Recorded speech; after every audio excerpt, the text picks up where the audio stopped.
Olá, boa noite. Sejamos nós todos bem-vindos a mais uma aula do curso do Mediúnico 1 da Seara de Jesus, o segundo semestre de 2020. Antes de iniciar a aula, vamos fechar os nossos olhos, pedir a permissão do nosso Pai e do nosso Mestre Jesus para nos envolver e acolher com as nossas dificuldades, atender as nossas necessidades e nos preparar para os ensinamentos de hoje.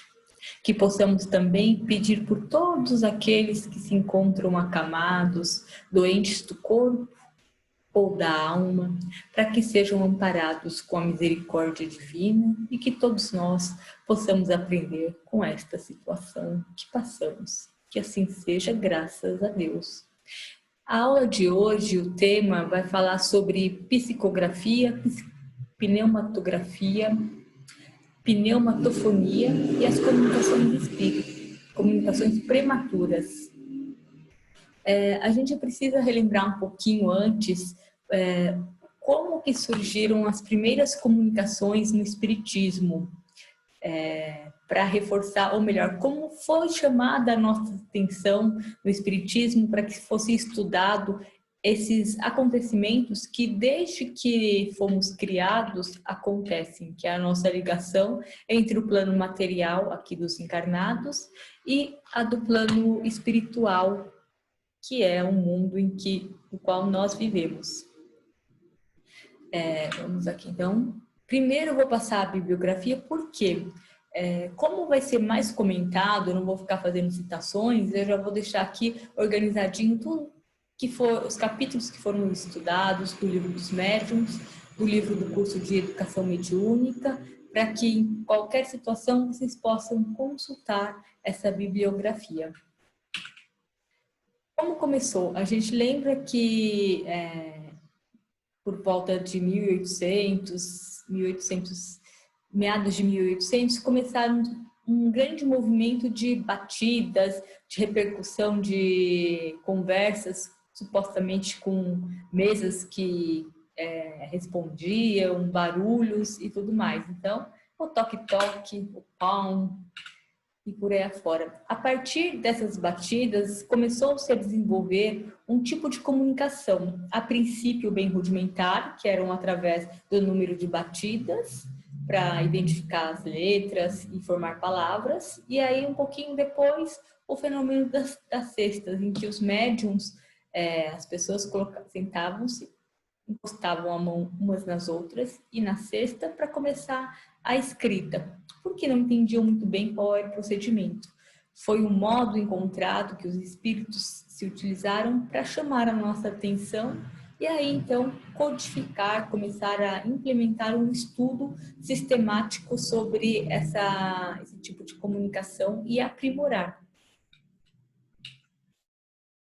Uma das primeiras formas de comunicação, neste caso, foi a psicografia, que é o quê? Nada mais é do que a escrita feita através de um médium que vai receber uma informação do espírito desencarnado e, para isso acontecer, vai transferir para o papel. A gente percebe que é uma comunicação das mais fáceis, digamos assim, porque é uma das mais comuns. Entretanto, o André Luiz, na sua literatura, ele vai relatar que ela é um processo complexo, porque assim, para quem recebe, muitas vezes não tem a percepção de todo o processo que acontece para que se chegue a esse resultado da escrita. A gente vai precisar olhar um pouquinho para o lado científico. Por isso que quando falamos que o espiritismo também é ciência, essa parte que se envolve, por quê? Com o estudo, com o avanço da medicina, com o avanço da ciência, entenderam que a pineal, ela tem uma função, pineal ou epífise, ela tem uma função muito importante no nosso organismo. Aliás, já foi até tido uma aula sobre isso. E quando a gente fala sobre o mundo espiritual, ela vai ter uma conexão que serve quase como uma antena. E para que aconteça a ligação entre o espírito desencarnado com o espírito aqui encarnado ou alma, a gente vai precisar de um processo de preparação que acontece muito antes da própria psicografia acontecer.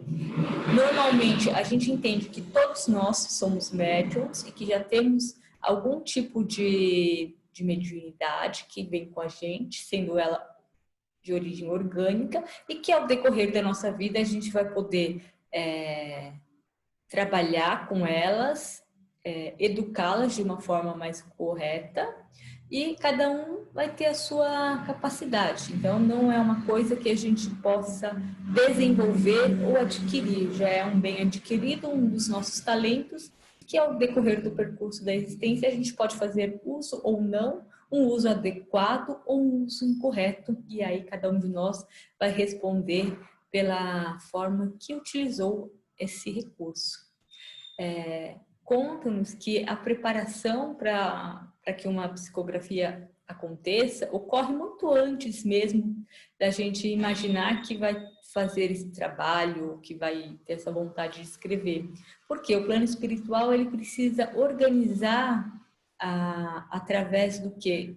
Da qualidade de interesses, da afinidade fluídica entre o encarnado e o desencarnado, para que se estabeleça uma conexão e a partir disso possa ser realizada a psicografia de uma forma coerente, de uma forma sadia, em que não haverá de forma prejudicial para o encarnado algum tipo de obsessão, e que o encarnado também, por sua vez, possa transmitir da melhor forma possível aquela mensagem recebida. Então, é sempre importante que a gente faça a nossa preparação para qualquer tipo de trabalho, a preparação espiritual, principalmente que a gente pratique o Evangelho melhorando a nossa moral e que possamos, então, através disso tudo, transformarmos a nossa ferramenta, muitas vezes enferrujada, numa ferramenta pronta e apta ao trabalho. A gente costuma ouvir o seu Manuel dizendo na Seara que a gente precisa ter informações gravadas no nosso HD. Para quê? Para que a espiritualidade possa se fazer a utilização disso. Então, quanto mais conhecimento, e aí não é só conhecimento da área espírita, digamos assim, mas conhecimento, estudo no sentido de conhecer outras coisas, melhorar. Por quê? Porque a gente vai conseguir ter informações para que esses nossos irmãos possam utilizar.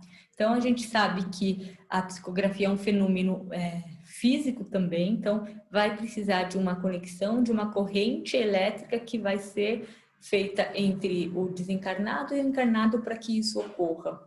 Um dos nossos maiores e mais lindos exemplos de psicografia, de psicógrafo, é o nosso querido irmão Chico Xavier, que tinha inúmeras capacidades, tanto de psicografia, todas elas ele podia fazer.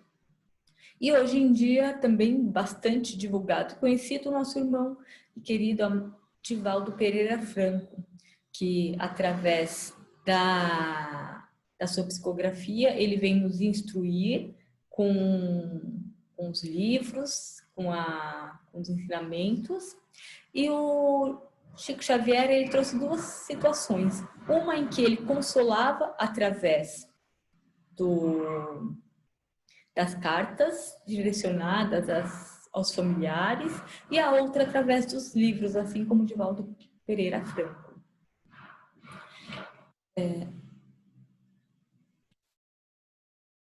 Tipos de psicografia. A gente tem a mecânica ou inconsciente. Essa é aquela em que acontece o quê? O psicógrafo, ele não vai ter noção nenhuma do que será escrito. Vai ser um trabalho bem importante de preparação, porque a espiritualidade vai ter que se encarregar de transmitir um impulso elétrico e, por alguns momentos, utilizar o braço e a mão do médium para quê? Para que o espírito possa fazer a escrita naquele momento. A princípio pode ser bastante incômodo, porque os impulsos elétricos, eles vão sim causar algum desconforto pro médium, mas pouco a pouco isso vai se aprimorando, ficando mais fácil e o trabalho acontece. Então, ele não sabe o que está sendo escrito, não passa pelo cérebro, pela memória dele, o que está sendo escrito. Por isso, chama-se inconsciente. Temos a psicografia semimecânica, que vai ser o quê? Uma mistura daquela que é intuitiva e da mecânica, em que o médium não tem consciência do que ele está escrevendo. Ele vai saber, ao mesmo tempo que está sendo escrito, o que está sendo escrito, mas ele não tem como controlar aquela escrita. Ela vai acontecendo e é como se ele estivesse lendo ao mesmo tempo que escreve. A intuitiva é a forma um pouco mais comum, porque através da conexão, então o espírito desencarnado, ele vai se aproximar, criar aquela corrente elétrica, e aí de mente para mente, não como na mecânica, em que ele vai passar pela parte física do braço. Na intuitiva, a gente vai receber essa informação através de um pensamento, de uma história.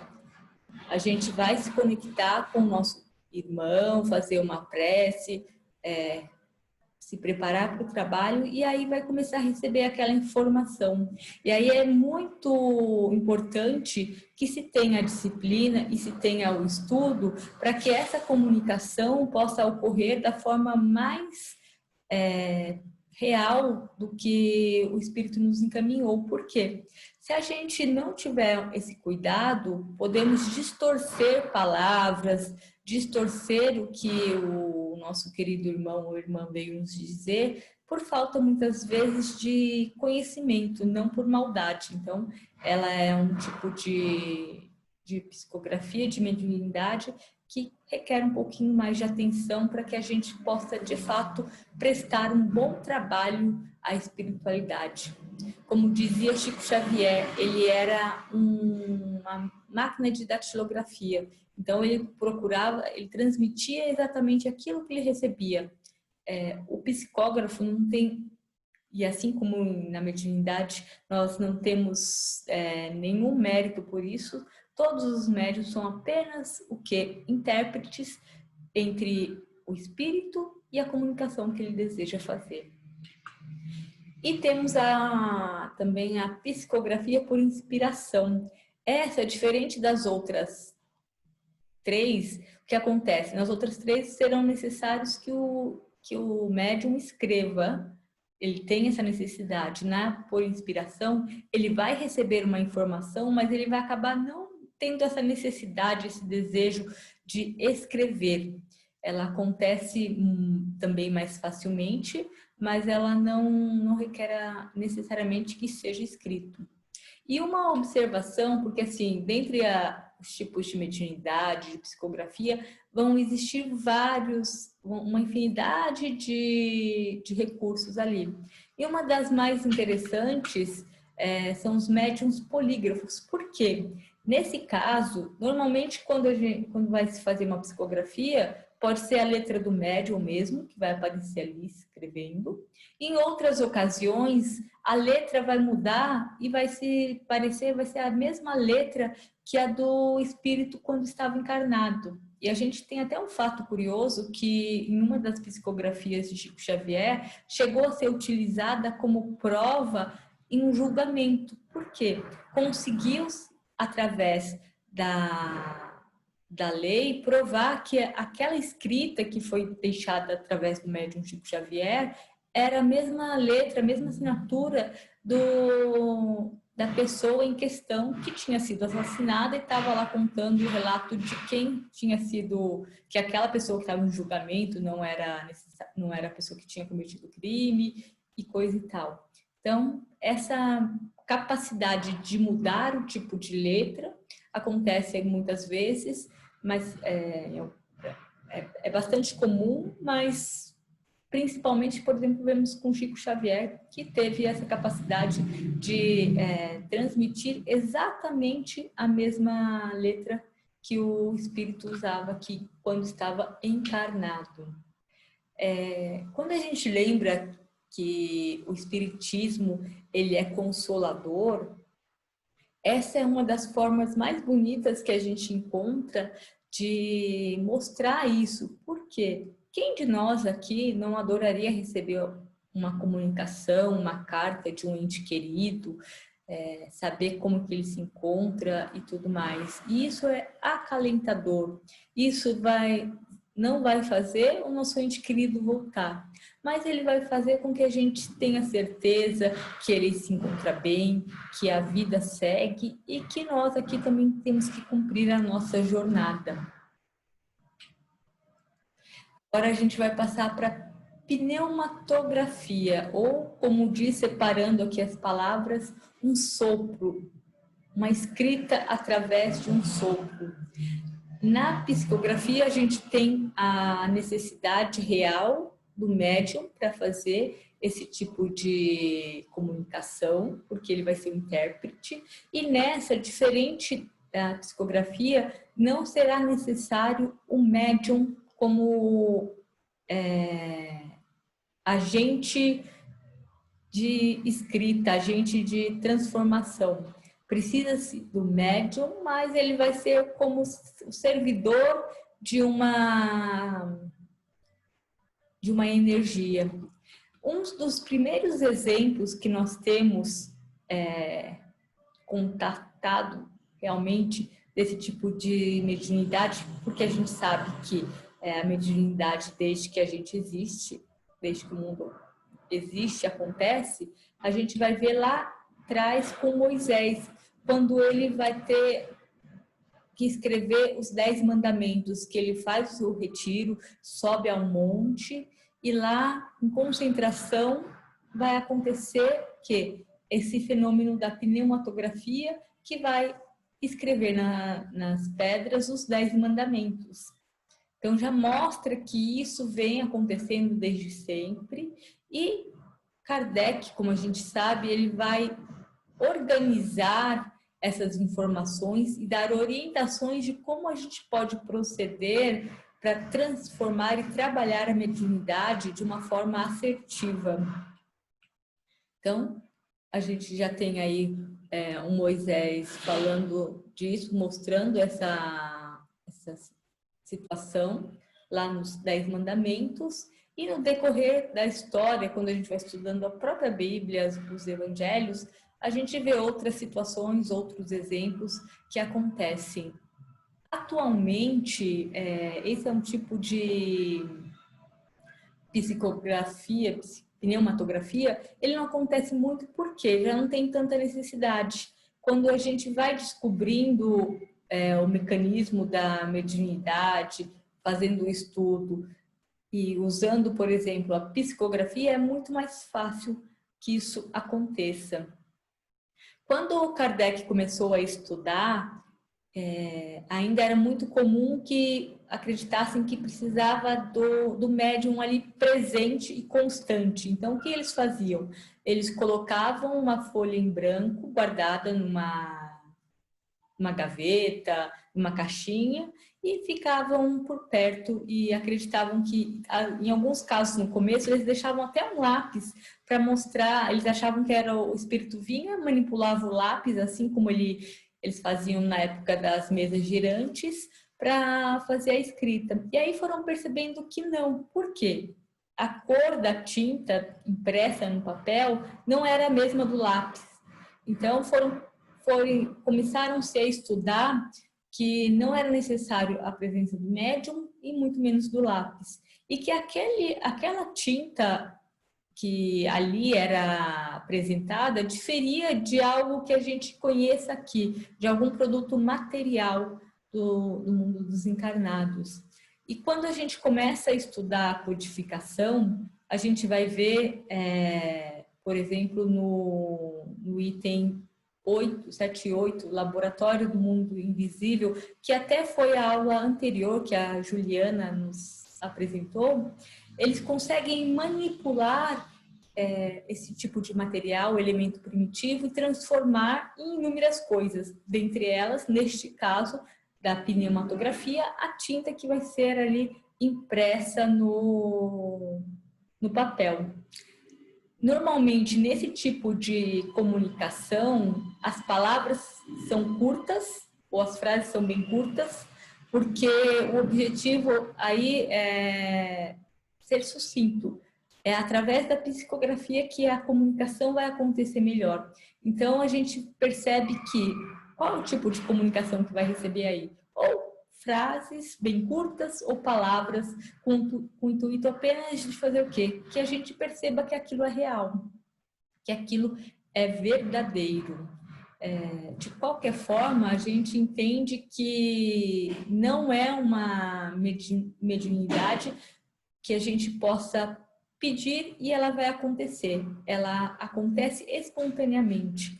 Raras são as vezes e ocasiões em que, através de um pedido e da concentração de um encarnado, a gente vai receber esse tipo de comunicação. Até porque acho que isso foi necessário lá atrás, quando a gente não tinha ainda o conhecimento científico, religioso e filosófico desse trabalho. E agora que a gente já conhece, a gente entende que esse tipo de situação não é mais necessária porque requer um desgaste fisiológico, recursos que podem ser empregados em outras áreas, como o da cura, como o do auxílio de outra forma, do que ficar transformando essa energia para criar uma escrita, criar um fenômeno que a gente pode fazer através da psicografia bem feita, bem direcionada. Temos também agora o estudo da pneumatofonia, que também, assim como diz, através de um sopro, ela vai produzir um som. A voz direta dos espíritos sem o auxílio da voz direta do médium. Importante a gente não confundir com aquela voz direta que até outras pessoas podem ouvir, mas é aquele som que algumas vezes é perceptível dentro da nossa cabeça e a gente sabe que não é o nosso pensamento, é uma palavra que aparece, é uma frase que a gente não estava esperando, ou até mesmo, muitas vezes a gente percebe, fala assim, nossa, você não me chamou? Você olha para trás, olha procurando aquela voz e não consegue identificar de onde ela veio. Então, esse é o fenômeno da pneumatofonia. É também espontâneo, então a gente entende que é difícil a gente querer provocar, a gente querer produzir isso. Também é importante a gente lembrar do estudo. Por quê? Sabemos que um espírito desencarnado, ele tem, assim, como ele estava encarnado, a sua condição moral superior ou ainda inferior, e quando ele vai para o plano espiritual, permanece nessa situação. E quando a gente não tem o estudo, quando a gente não se melhora, ficamos factíveis do quê? De qualquer tipo de conversa, de intuição, a gente confundir, se atrapalhar ou levar a sério e acabar tornando aquela comunicação prejudicial. E Kardec ainda nos aponta a importância do estudo para quê? Para a gente diferenciar, por exemplo, um ventinho que passa por uma porta ou alguma forma de pensamento que a gente tem, que é nossa mesmo. Então, para a gente conseguir ter ferramentas para identificar o que é nosso e o que é do espírito, para que a gente consiga, então, ser da melhor forma possível um médium que atende às necessidades do nosso Pai Celestial, dos nossos irmãos que querem e precisam trabalhar com cada um de nós, seja em qual mediunidade for.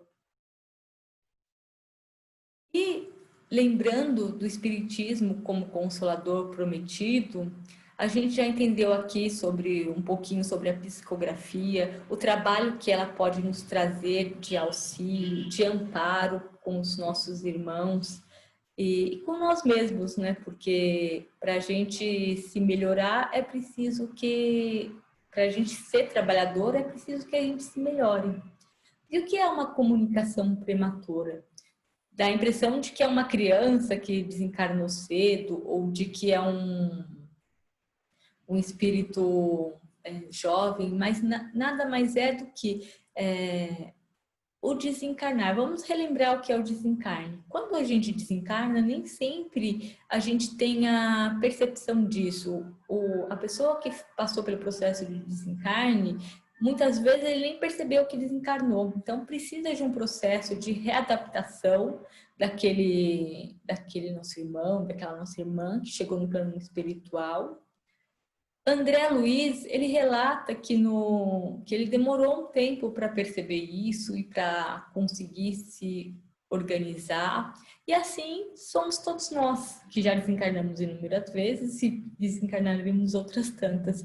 Mas agora aqui no plano dos encarnados, a gente tem que compreender que quando um dos nossos irmãos desencarna, ele vai passar por um processo que a gente conhece como perturbação, não no sentido de sofrimento, mas o entendimento de que agora ele está numa nova fase. E muitas vezes é comum ficar triste, um pouquinho revoltado e precisar de um apoio.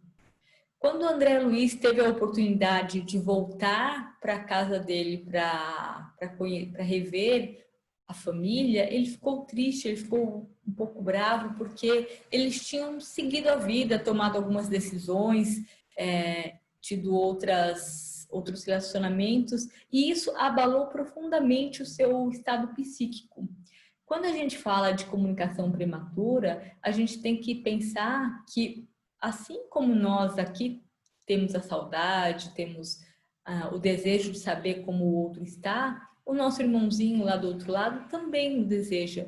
Mas é preciso que nós aqui nos preparemos psicologicamente, moralmente, para recebê-lo com amor, essa comunicação, se ela ocorrer, e principalmente para enviar luz, vibração, para que esses irmãos consigam se recuperar bem lá. E eles, em contrapartida, também vão receber todo o amparo, todo o auxílio, para que aconteça a comunicação no momento certo e de uma forma mais correta. Só que em alguns casos a gente percebe que aqui a família fica tão desesperada, chega a ficar doente fisicamente ou psiquicamente, fica pedindo tanto uma informação, um amparo, uma comunicação, que a espiritualidade maior, nestes casos e bem específicos, ela vai poder auxiliar, intervir e trazer algum tipo de comunicação, de informação desse nosso irmão que ainda não está preparado para auxiliar, para dar essa comunicação. E é realmente um trabalho muito bonito, porque vai precisar de uma equipe enorme, de um esforço enorme para que essa comunicação seja proveitosa, acalente o coração daqueles que aqui estão e não prejudique aquele irmão que ainda não estava pronto para receber, para passar essa informação. Por isso que o Espiritismo, além de consolador, ele traz ferramentas para que a gente entenda que através do amor essa comunicação nunca vai acabar e que a gente precisa respeitar o tempo do outro e o nosso tempo de compreensão, porque nem sempre a gente vai estar preparado para receber a comunicação da forma que eles querem nos passar. Porque às vezes a gente quer receber aquela frase amorosa, a gente quer receber uma informação de que tudo vai ficar bem, quando na verdade o nosso irmão pode até dizer: olha, mamãe, por favor, siga a sua vida, continue o processo de auxílio, de melhora aí, porque eu aqui continuo vivendo, preciso seguir a minha jornada. E a gente entende que se a gente fica numa fixação mental, desejando falar com o outro, desejando conversar com aquele irmão, a gente prejudica a ele no plano espiritual e deixa de cumprir aqui as nossas tarefas de progresso e de amparo. Quantos outros estão do nosso lado e precisam de auxílio? Então, é importante a gente entender que pode sim existir a comunicação prematura, se for um caso muito específico e necessário, mas que não é a mais comum e nem a mais correta.